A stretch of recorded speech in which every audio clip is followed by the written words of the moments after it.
Hello and welcome back to our channel Trading for Beginners. Today in this video I'm going to show you how to see your dividends in Etoro.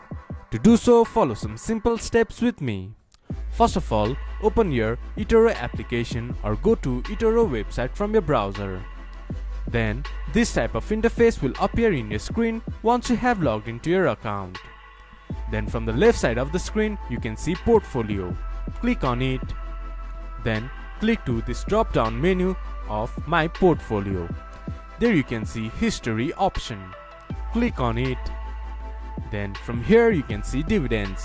This is how you can see dividends on Etoro.